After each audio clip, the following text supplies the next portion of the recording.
Quinta aula, Fisiologia da Voz 2, com o assunto a classificação de sons vocais. Já foi dito que os sons são divididos em duas categorias, sons musicais e ruídos. O fator determinante é a presença ou falta de ondas de sons que ocorrem num padrão regular. Os sons vocais também são divididos em duas categorias básicas, vogais e consoantes, com uma possível variedade de subclassificações. Um desses grupos, as vogais, é identificado como som musical e as consoantes como ruídos, mas essa distinção não é absoluta. Para estudo, vamos estabelecer algumas definições. Uma vogal é um som oral, que pode ser uma sílaba em si ou um núcleo de uma sílaba.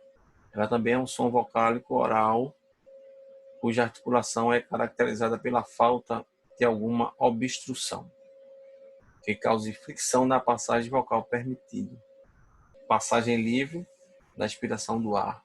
Algumas características da vogal são evidentes nessas definições. 1.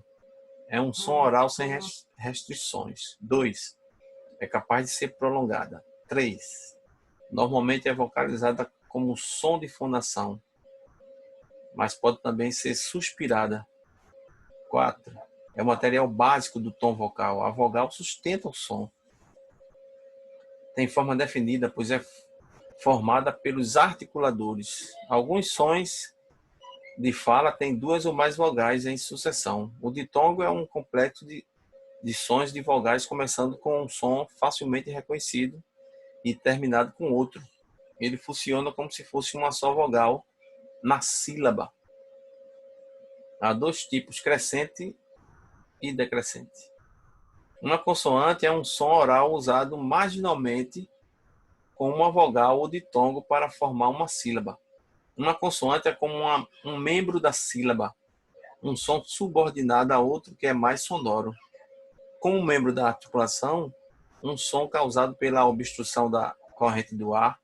Wiener diz que uma consoante é um som oral, principalmente um ruído usado para formar com vogais, padrões de som com significado simbólico. Algumas características das consoantes podem ser destacadas dessas definições. Consoantes são sons orais, com restrições.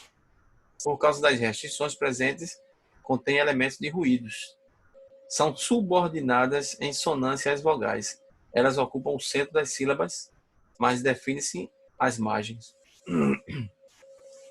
Funcionam como interruptores de som e separa o som vocal em unidades reconhecíveis que podem comunicar significados. Então essa foi a classificação de sons vocais que servirá de pesquisa nesta quinta aula, ok?